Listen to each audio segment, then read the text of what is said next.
This is VOA News. Reporting by remote, I'm David Byrd. President Joe Biden on Wednesday asked the U.S. intelligence community to redouble its efforts to investigate the origins of the COVID-19 pandemic. AP's Sagar Meghani reports. The Biden administration for months minimized the possibility that the virus originated in and then escaped from a Chinese lab. In a statement, the president says most of the intelligence community says there are two likely scenarios: a lab accident or the virus naturally spreading. Spokesman Karine Jean-Pierre says he's giving intelligence officials 90 days to keep investigating. To dig a little deeper, to double down. While pushing the Chinese to cooperate, the president acknowledges the virus's origin may never be known, given Beijing's refusal to fully work with investigators. Sagar Meghani, Washington. An employee opened fire Wednesday at a California rail yard serving Silicon Valley, killing 8 people before ending his own life.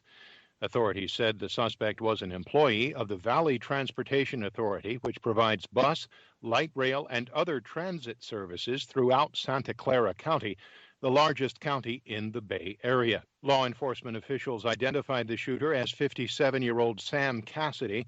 At a news conference, Santa Clara County Sheriff's spokesman Deputy Russell Davis said that the employee who opened fire took his own life. I can confirm with you that deputies did not exchange gunfire. And right now, we're going to preliminarily go with the assumption that it was a self-inflicted gunshot wound. Investigators offered no immediate word on a possible motive.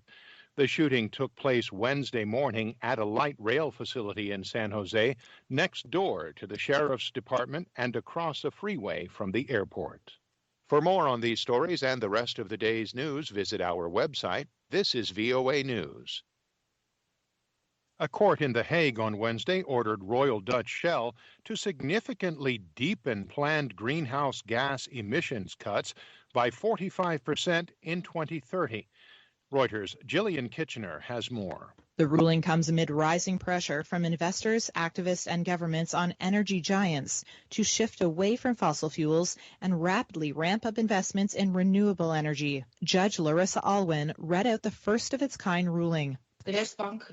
The court orders Royal Dutch Shell, by means of its corporate policy, to reduce its CO2 emissions by 45% by 2030, with respect to the level of 2019 for the Shell Group and the suppliers and customers of the group. The lawsuit against Shell was filed in 2019 by 7 groups, including Friends of the Earth Netherlands, on behalf of more than 17,000 Dutch citizens who say Shell is threatening human rights as it continues to invest billions in the production of fossil fuels. That's Reuters' Gillian Kitchener. The mother of a U.S. Capitol Police officer who died after the January 6th insurrection is urging members of the Senate to vote in favor of a bipartisan commission this week.